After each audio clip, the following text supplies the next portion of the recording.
Hey, welcome back everyone. It is now July 12th of 2020, and ever since the official release of Star Wars The Rise of Skywalker, a lot of fans around the world have been very skeptical about the future of the Star Wars franchise by Disney and Lucasfilm. This is Mike Zero. Make sure to subscribe if you are new to the channel for future Star Wars content. Now, the one thing about Disney Star Wars is that we do know that they are now in a phase of desperation and damage control in order to really get Star Wars back to how it was before 2012 when Disney took over Lucasfilm and George Lucas sold everything over to Disney. Now, the thing about the future of Star Wars is that they already have over 10 years worth of Star Wars projects. That's just for Disney Plus alone.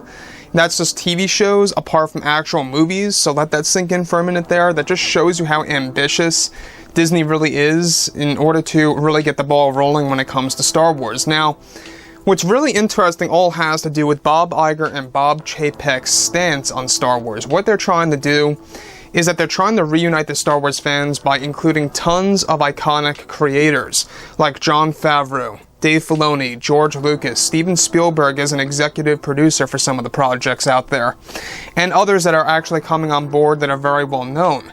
And this is just the beginning, because this is just going to be the very beginning of this new universe, if you will, that's going to be on Disney Plus and theatrical releases like the fourth Star Wars trilogy. I mean, you name it. So a lot of good things are indeed coming our way. However, what's really interesting all has to do with one project in particular dubbed as the Rise of Skywalker sequel series that is going to actually be giving us, the fans, a different take on a new post-Episode 9 era that we have never seen before. Now, with that being said, now that both Disney and Lucasfilm are finished with The Rise of Skywalker, they are primarily focused on their new Star Wars trilogy of films, as well as their new Star Wars universe. It's explained that both Bob Iger and Bob Chapek have been working closely with George Lucas, Jon Favreau, and even Dave Filoni to bring Star Wars back to the way it used to be.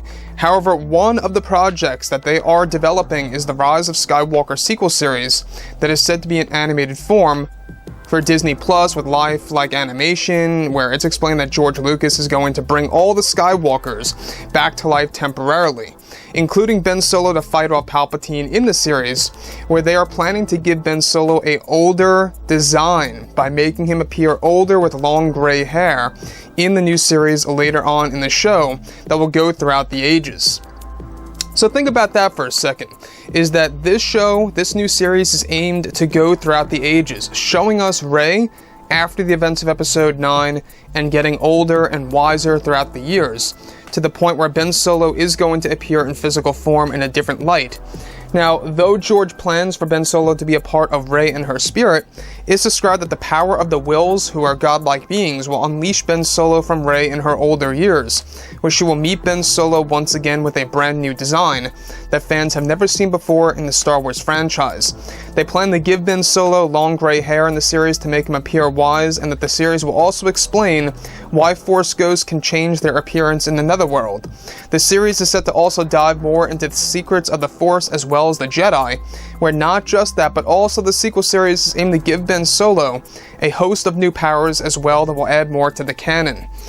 So that's the great thing about this TV show, is that eventually it's going to tap into the continuation of Ben Solo. His story will evolve, and we've also been talking about how the Skywalkers are going to come back to life temporarily speaking. That of course includes Anakin, Luke, and Ben. No word of Leia as of yet, but the three main Skywalkers will play a role being alive and well temporarily to fight off Emperor Palpatine and his spirit in the form of a dark acolyte's body. So I'm not quite sure how I really feel about Ben Solo getting this older design in the Rise of Skywalker sequel series. The only thing that makes me, look at this is like, how do Force ghosts age? Like, how does that really work? Then again, when you look at Luke Skywalker in the Rise of Skywalker as a Force ghost, his hair grew double the length.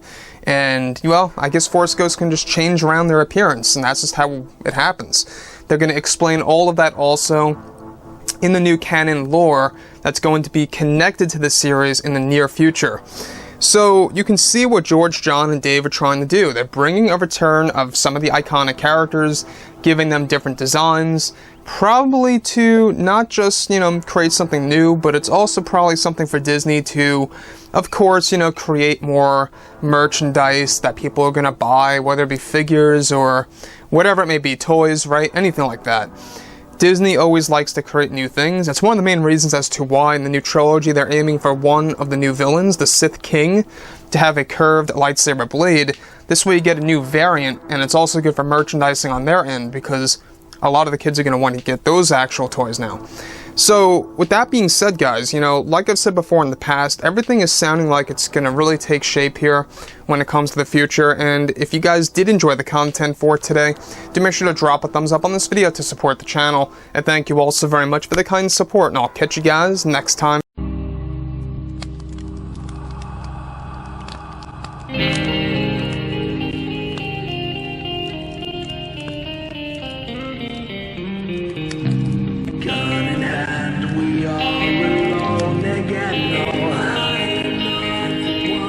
From night to moon we hear them moans again.